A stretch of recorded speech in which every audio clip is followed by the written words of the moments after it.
Things are not all right in Kingsland after back-to-back losses to the hated Los Angeles Lakers.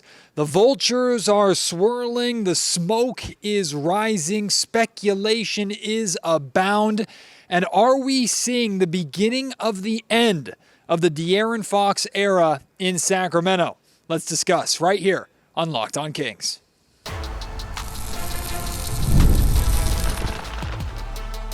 You are Locked On Kings, your daily Sacramento Kings podcast, part of the Locked On Podcast Network, your team every day. And now, ladies and gentlemen, it is that time for another episode of Locked On Kings.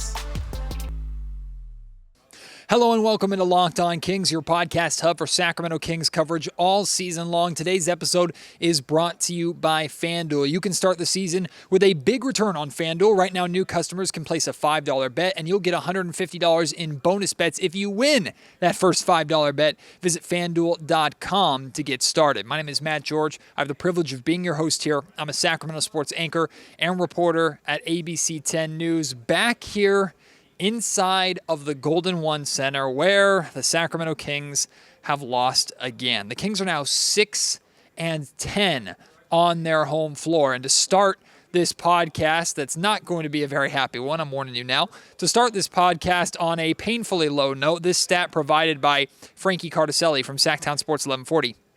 There are four teams in the NBA with 10 or more losses at home. Of course, the Sacramento Kings are one of them. The other three are the Charlotte Hornets, the Washington Wizards, and then the last team is the Utah Jazz. How can the Sacramento Kings even hope to be a good, let alone great, basketball team if they are literally amongst the bottom dwellers of the league? Teams that are damn near tanking already at this point in terms of defending their home floor. Just added to the list of problems for the Sacramento Kings. Things are not good. Things are not good. Thanks, Captain Obvious. Matt, hey, anytime. Happy. Let's just end the podcast there. Things aren't good, everybody. Let's have a good night, and we'll talk to you on Sunday after the Kings play the Indiana Pacers. I wish I could do that. Honestly, I wish I could just flush this game down the toilet, record a 10-second podcast, get the hell out of here, and go enjoy my night. But I can't. We got to break it down. Of course, things are not good here in Sacramento, but they're not a disaster yet. Now, I'm not trying to sell you on anything to try and make you feel better. You don't have to feel good. You shouldn't feel good about what's happening with the Sacramento Kings. This team is broken. They're broken. Right? This organization right now is broken, is flustered, is disconnected. There are issues on all three levels. Players, coaches, front office. Issues. And we could talk until we're blue in the face about what the problem is or who specifically out of those three groups is mostly to blame. But in reality, a lot of people have to be looking in the mirror. And this is not the first time that I've said that this season. The problem is that I've seen with this group is that to start the season when they weren't making threes and they were losing games at home and losing close games, it was surprising. It was frustrating, but it was surprising. It's like, God, man, the Kings just are not making threes. What's going on? Oh, this team is just losing these games that they should win. What's going on? Now it's gotten to a point where this team and organization are operating on a nightly basis like they believe they're this bad. Because it doesn't make any sense for a roster this good, the most talented Kings roster that they've had since the early 2000s. It doesn't make sense that this talented of a roster is playing this poorly. In fact, that's not just a sentiment shared by me and you and Kings fans and this Kings organization. That's a sentiment shared by a lot of people around this league. I talk to visiting media members every single time they come here to Sacramento. They tell me the same thing. Ask me, why is this team so bad? I don't get it. I've heard, and we've heard comments from executives and other people, even coaches trying to justify games against the Sacramento Kings, saying their record is not indicative of who they are as a team. They are more dangerous than that. They're better than that. And yet it feels like this team is starting to believe that they really aren't that good and maybe never were that good to begin with. That's concerning. That is concerning to me. the last 48 hours or so have been interesting, to say the least. I believe, and as a media member and as a journalist and as a podcast host, I lean heavily into narratives. Not that I'm trying to create narratives to tell a story or trying to fabricate something that is not true. That's not what I'm talking about. I believe that, for the most part, stories in sports follow a narrative pattern. Or you can, the same way you look at a timeline of a story or like a map of a story. If you've ever written a story or written a paper, you know how you kind of like separate each thing and kind of bullet point it out as like the path that a story goes on. Looking at things through that lens, and I tend to do that a lot, I'm starting to get the feeling, I'm not saying this is the case, but I'm starting to get the feeling that Thursday night's Kings loss to the Lakers was the beginning of the end of the DeAaron Fox era in Sacramento. Now, I'm not predicting this. I'm just saying it would make sense if that was the beginning of the end. Because over the last 48 hours, a lot has happened. Not only have the Kings lost to the Lakers twice. The article from The Athletic, written by Anthony Slater and Sam Amick, came out. Great article, by the way. Go and check that out. And they talk about Rich Paul, who's best friend of LeBron James, founder of Clutch Sports, who is now the agent and representative of DeAaron Fox. Rich Paul was here in Sacramento to have a meeting with Monty McNair, Wes Wilcox, and the Sacramento Kings front office about not an extension for DeAaron Fox, but about what needs to happen for an extension to get done. And it's a continuation of DeAaron Fox's comments on Draymond Green's podcast recently. Essentially, what is this organization doing to win? Is this organization doing what needs to be done or trying to make a noticeable, reliable effort to commit to winning and build a winner around my client, DeAaron Fox, if he were to continue to commit the prime years of his career to stay here? Essentially, it's Rich Paul and, by extension, DeAaron Fox, but mainly Rich Paul, sitting down at the table with these guys and going, why is this organization, what is this organization doing on the floor in the win column that is worthy of my client staying here? That's essentially what he's saying. Now, this is nothing new for Rich Paul, by the way. This is something that Rich Paul does all the time for all of his different clients. He and DeAaron Fox are trying to leverage their situation. That's why I've told you before, when these comments came out after the Draymond Green podcast, when these comments came out from DeAaron Fox in an Athletic article at the very beginning of the season, I told you these comments from DeAaron Fox are not that concerning. They might be unsettling, but they're not concerning and they're not that surprising. It makes perfect sense for DeAaron Fox to not want to commit long-term, even if the money is great, not want to commit long-term to an organization that is trending downward again and trending more towards their basketball hell days of old than their flash-in-the-pan year of making the playoffs and the dawning of the beam, right? I think DeAaron Fox is justified in that. DeAaron Fox had way too many head coaches and too many general managers and a lot of... It was not the most stable of environments that DeAaron Fox was drafted into. Let's just say that. I understand 100% if DeAaron does not want to go back to that. But at the same time, you had Rich Paul essentially saying, what is this organization doing that is worthy of my client staying? And on that same night, this was Thursday night, DeAaron Fox played, I think, his worst game of the season. I thought his effort on defense was half-assed. I thought it was not nearly up to par with who we know DeAaron Fox to be and believe DeAaron Fox to be, which I thought was a really, really bad look for DeAaron. You're going to have your agent go to the organization and say, what are you doing to make sure you're a winner so my client stays? Meanwhile, the client, who is the largest impact that this team has on winning, did not come ready to play. That being said, that game is an outlier because for the most part, especially defensively, DeAaron Fox has been extremely good this season. Extremely good. And once again tonight, in the Kings 103-99 loss to the Los Angeles Lakers, I thought DeAaron Fox was, for the most part, really, really good. This is a game that Rich Paul is going to take and put right in his back pocket. And he is going to whip that out and put it on the desk in front of Monty and in front of Wes Wilcox and in front of this organization and say, this is what I'm talking about. My client did his job. My client scored 31 points. And you still lost. Now, could DeAaron Fox absolutely have done more, especially down the stretch? 100%. DeAaron Fox did not play the perfect game. But Keegan Murray, Malik Monk, and DeMar DeRozan shot a combined 30%. Fox scored 31. I think the next highest scorer was Domantas Sabonis with, I don't have the number in front of me, unfortunately. He had a monster double-double, by the way.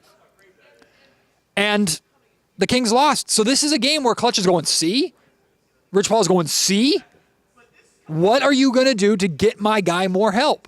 What are you going to do to improve this organization so that when my client is dropping 31 points, more often than not, it's in a win? What are you going to do to ensure that when my client goes for 60 against the Minnesota Timberwolves, it's going to be in a win?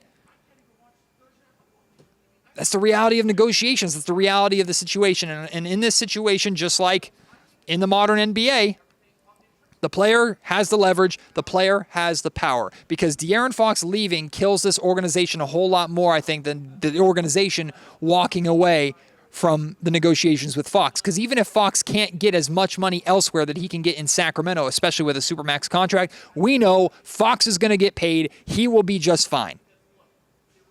They have the leverage here. And games like this only add fuel to the fire. But also included in this article was that other teams are starting to position themselves to potentially be suitors for DeAaron Fox. The team that was mentioned was the San Antonio Spurs. Makes perfect sense for a number of reasons. Number one reason, DeAaron Fox and Victor Wembanyama. Prime star guard with the guy who many believe is going to be eventually the greatest player in the league and one of the greatest players of all time in Victor Wembanyama. Makes perfect sense. Of course the San Antonio Spurs would be interested. They'd be stupid not to. On top of that, San Antonio is not right down the street, but is close to his hometown of Houston, Texas. I also wouldn't be surprised at all if the Houston Rockets would be interested in bringing DeAaron Fox to that squad and joining Ime Udoka and the rising Rockets in Houston and helping take that team to the next level. Here's my point in bringing this up, and it didn't surprise me at all that was brought up in the story. We also had, I think it was Jake Fisher or somebody, speculate that teams are starting to call and have interest in Malik Monk. Here's the analogy that I used on social media earlier today, and I think it perfectly sums up what's going on with the Kings. Think of the NBA as a herd, right? The Sacramento Kings are the sick, older, not that they're actually older, but for the sake of this metaphor, the sick, older animal that's starting to fall behind. And predators wait for the animal that falls behind or gets left behind or separates itself from the pack. The Kings right now are the team in the NBA that I think is the most surprising bad team at this point in time. If not, they're certainly up there. Everybody thought the Kings would be better. And this Kings roster is talented. There are a lot of pieces here in Sacramento that other teams are rightfully going to be looking at. So the Kings are the sick team that separated themselves from the herd, and the vultures are circling. The San Antonio Spurs, the Houston Rockets, whatever team is interested in Malik Monk, the many teams that are interested in Malik Monk or Keegan Murray or DeAaron Fox or DeMar DeRozan or Domantas Sabonis or insert player here, they're circling the Kings right now. And you best believe if they can find a way to take advantage of the Kings and where the Kings are at and their desperation and snatch some of this talent away to add to what they're doing, yeah, they're going to look to do that. That being said, here's what I have confidence in at this point. Even if I am not the biggest fan of how Monty McNair has handled this team as of late, and Monty is high up on my list of guys that I'm blaming for where the Kings are at right now, I don't believe Monty McNair will humor a knee-jerk reaction trade. And think about it. how counterproductive is it if the knee-jerk reaction is to trade DeAaron Fox or trade a star of this team out of desperation to try and improve this team and save your job? It doesn't make sense. So I genuinely at this point in time, I'm not concerned that the Kings will trade De'Aaron Fox or trade Domantas Sabonis or trade Keegan Murray in a desperate attempt to save jobs and try one last heave to save this team. I don't think we're close to being there yet. And I don't believe Monty McNair is the general manager to make that mistake or make that kind of move. That being said, why do I even broach the idea of this is the beginning of the end of the De'Aaron Fox era in Sacramento? Because again, Fox and Rich Paul have all of the leverage, and it seems like, based off of where the organization is trending, the direction that they're trending, that's a train that De'Aaron Fox would rather hop off of than continue to ride, even if he is the guy, the conductor at the front that's driving the damn thing. It's just what makes sense at this point in time. I hope it's not true. I'm not reporting at all that it's true that De'Aaron Fox wants out or anything like that. I believe wholeheartedly De'Aaron Fox when he says he wants to stay here in Sacramento. I believe it wholeheartedly. Trust me. I believe he wants to stay here. But I think he does not want to be part of dysfunction. And even though sometimes his actions don't always fit with his words of how much winning matters to him, I do believe winning matters enough to where he doesn't want to just count his money and live his days in Sacramento on a team that maybe could every once in a while sneak into the playoffs and then be a first-round playoff exit.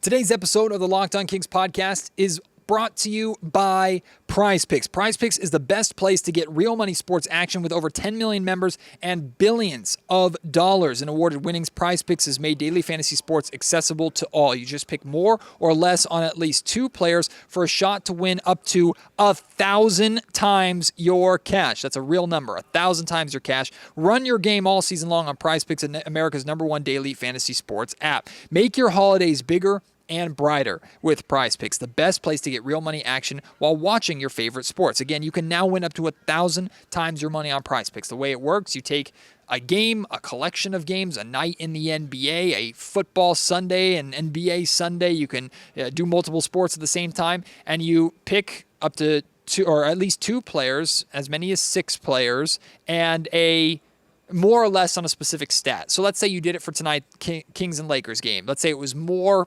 than 28.5 points for De'Aaron Fox. You take that, hey, you're off to a good start. Let's say it was more than 28.5 points for LeBron James. You take that as well. Hey, you're good there. You're 2 for 2. You're winning cash right there. There's so many different fun and unique ways to play, all the fun pairings, and you'll have a lot of fun making these prize pick entries with your friends as well. Trust me. Download the app today and use code LOCKEDONNBA to get $50 instantly after you play your first $5 lineup. That's on PrizePicks. Run your game. Today's episode of Locked On Kings is also brought to you by Rocket RX. If you're ready to boost your confidence and take control in the bedroom, Rocket RX has the solution. Imagine feeling more prepared and performing at your best. Rocket RX makes it simple and stress-free. Rocket RX offers FDA-approved treatments for erectile dysfunction at a lower cost than branded alternatives. No more uncomfortable doctor's visits or pharmacy trips. Everything is delivered straight to your door in discreet, plain packaging. With Rocket RX, you can get trusted care from a real U.S. clinical team, complete a quick 100% online consultation,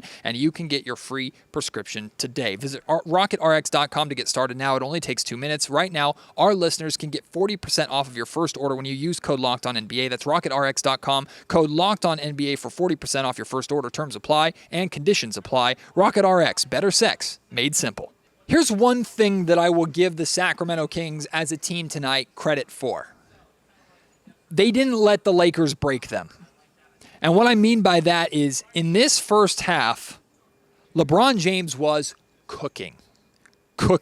Don't believe me? Either watch the game again or go to my Twitter account, @MattGeorgeSack on Twitter, and you will find a couple of videos of LeBron just in attack mode in the first half, scoring at will, getting whatever he wants, and staring down Keegan Murray, who was doing his best to guard him, yelling expletives at Isaac Jones after he scored on the rookie, and the rookie was running up the other way up the floor.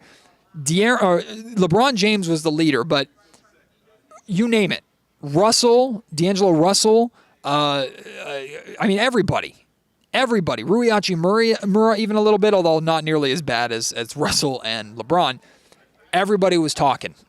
They were out-muscling the Sacramento Kings. They were trying to punk the Sacramento Kings. The Lakers were trying to break the Kings' spirit.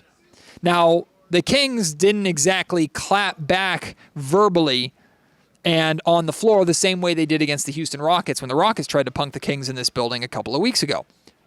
But I give the Kings a lot of credit because with how this team has been playing and how things have been going, the Kings could have folded.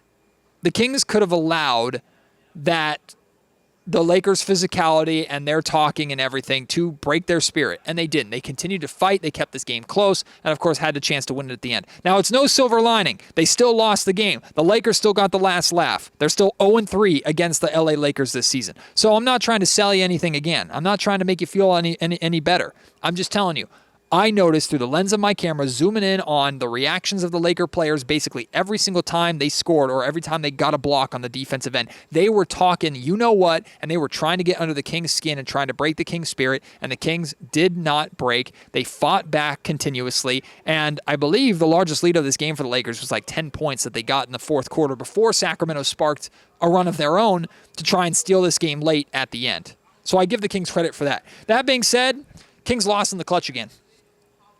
They're now 3-10 in games decided by 5 or fewer points. The Kings lost holding the Lakers to 103 points, which the Kings should never lose a game when they're holding their opponent to 103 points. Just speaks to the offense once again letting the Kings down when it should be such a primary strength of this Kings team. The Kings only scored 22 points in the fourth quarter, and that failed box out after Anthony Davis missed 2 free throws. First and foremost, so the ball is knocked out of bounds. It looks like it's off the Lakers. They don't review it. I don't understand why the NBA doesn't take, especially when J.J. Redick called a timeout. There's already a dead ball. The NBA absolutely should be taking a look at that to make sure that play or that call is correct, because what the hell is the point of the review system if you're not looking at a play with 30-something seconds remaining that could be the difference in the game, right? It's a 2-point game at that point. Ball goes out of bounds. It looked like off the Lakers. Regardless, I guess it's not reviewable or they don't take a look at it. Lakers get the ball. They have 2 seconds left on the shot clock. They inbound to Anthony Davis. Malik Monk fouls him. Just a crap foul. Then Anthony Davis steps to the free throw line, misses both free throws, and the Kings don't get the rebound. Just brutal, man. It just sums up this season, how this season has gone. The Kings team just trips over their own feet, can't get out of their own way. They screw up again on the offensive glass or defensive glass. And the Lakers make them pay for it. Austin Reeves is fouled, steps to the free throw line, knocks down 2 free throws. DeAaron Fox heaves up a 3-pointer to try and make it a 1-point game. Doesn't matter. Kings lose. It's beyond frustrating, right? But like I said, Kings 3-10. 3-10 in clutch games, in games decided by 5 or fewer points. I asked Mike Brown about it after the game because the Kings were the best team in the league in the clutch 2 years ago. It felt like if the game was close down the stretch 2 seasons ago, I was like, Kings are going to win this game. This is exactly the territory that the Kings want. And coming into the season, I thought that would be the case again. Now, I watched the Kings play in a close game, and I think everybody in the Golden One Center that wasn't a Laker fan would agree with me.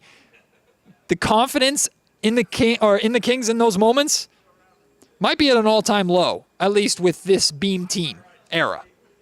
So I asked Mike Brown if you could compare those 2 years, this season to 2 seasons ago, and what the difference is. And Mike says the defense, or the difference is on the defensive end. Mike, another loss in a game decided by 5 points or less. It's hard not to think back to 2 years ago in the clutch when your team was so good.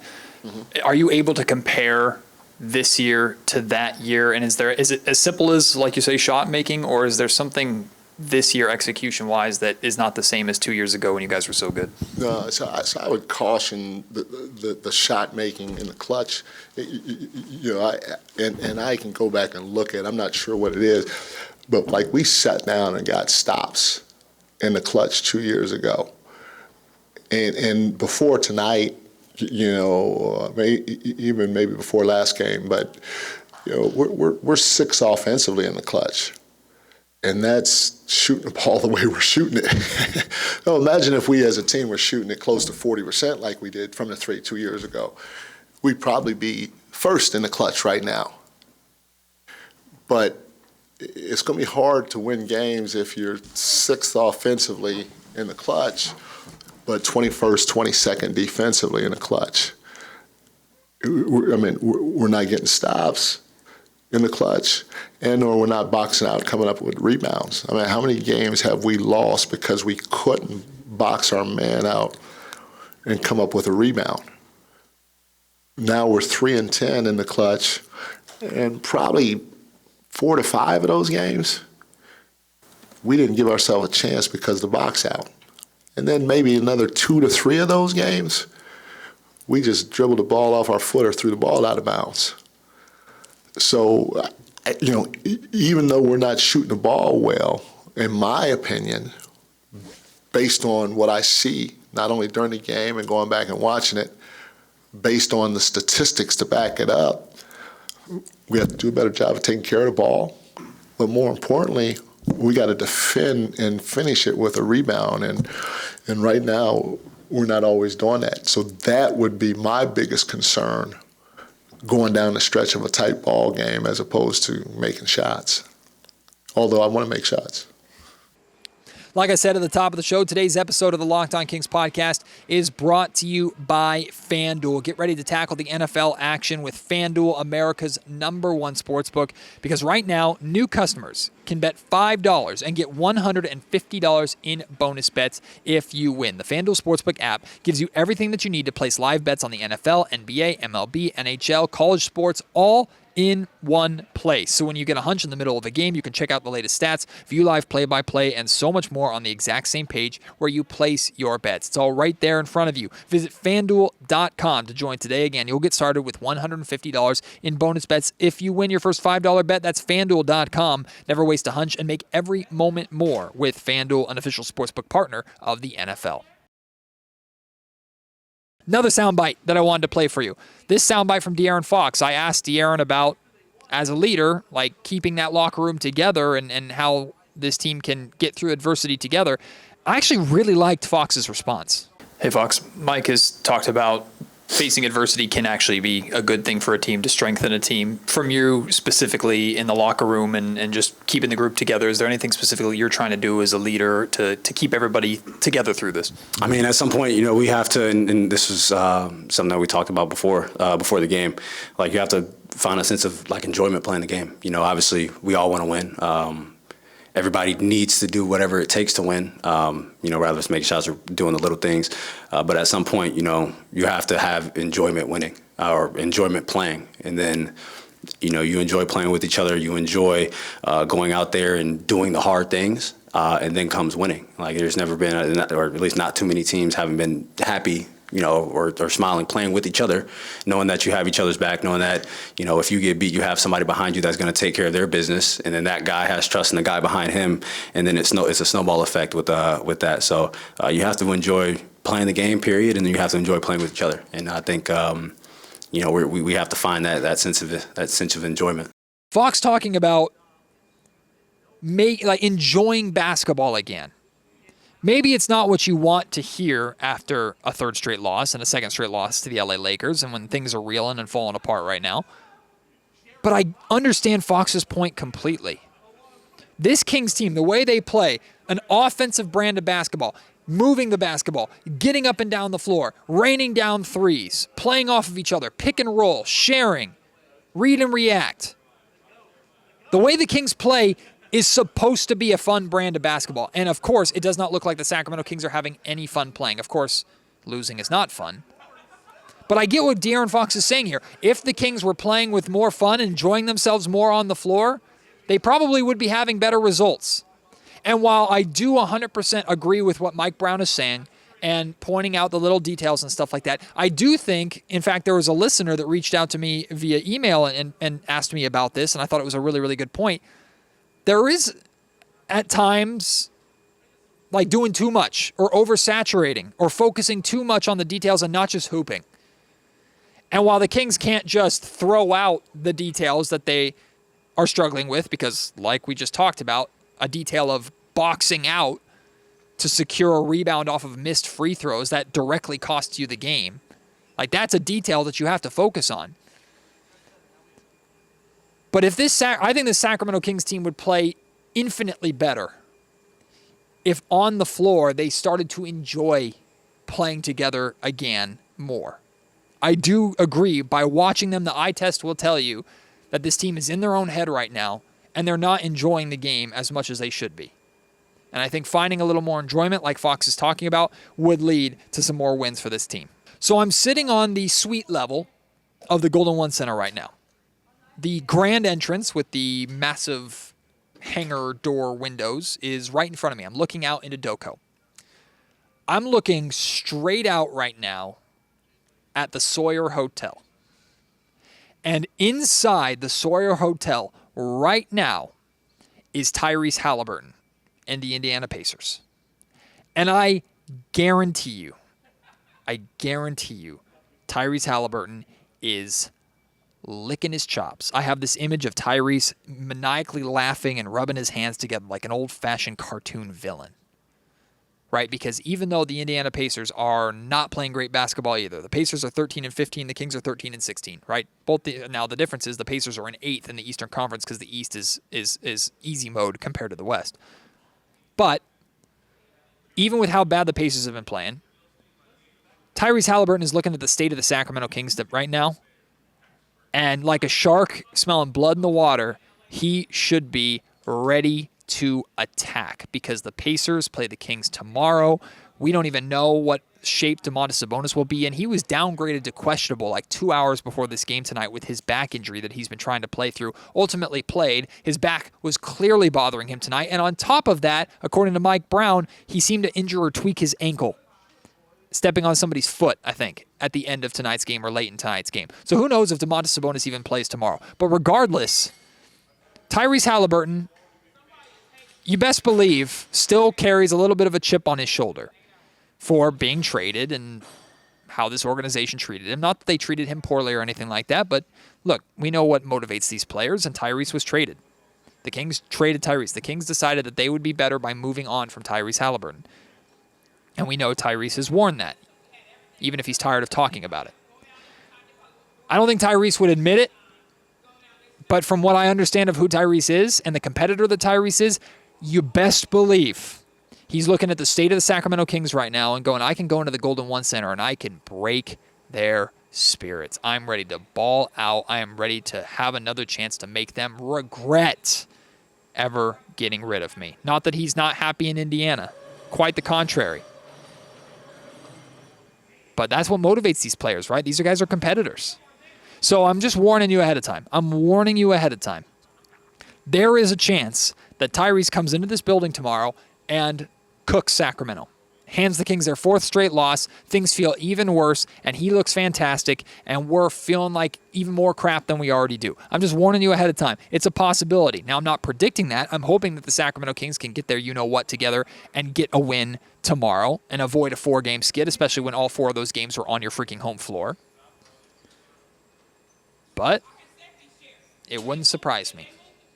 It wouldn't surprise me if we see a engaged, focused, aggressive, attack-minded Tyrese Halliburton tomorrow. In fact, I am expecting it. And part of me, I'm not going to lie to you, a little devil on my shoulder, is kind of looking forward to it. Not just because I want to see the Kings lose to Tyrese Halliburton, but I want to see how the Kings will respond to that. Because this team, clearly, like we talked about earlier, this team's broken. Team right now is not doing great. One thing about tonight's game that I wanted to talk about really quickly before we wrap up, not that I think actually it would have made a big difference in the result of this game. Clarification on a clear path foul. The Kings were making their run down the stretch after being down by like 10 points. They're making their run, coming back into it. The Kings get a stop. Ball is knocked away. And Malik Monk is the only one that can get this ball. He doesn't have full possession of it, though. So he's trying to chase down this ball, and LeBron James doesn't make a play on the ball. LeBron James bumps and clearly fouls Malik. Now, Malik was ahead of LeBron. Didn't have full possession of the ball yet, but was clearly, obviously, going to get the ball. And it would have been an easy dunk or easy layup. And it's not a clear path foul. It's just a common loose ball foul.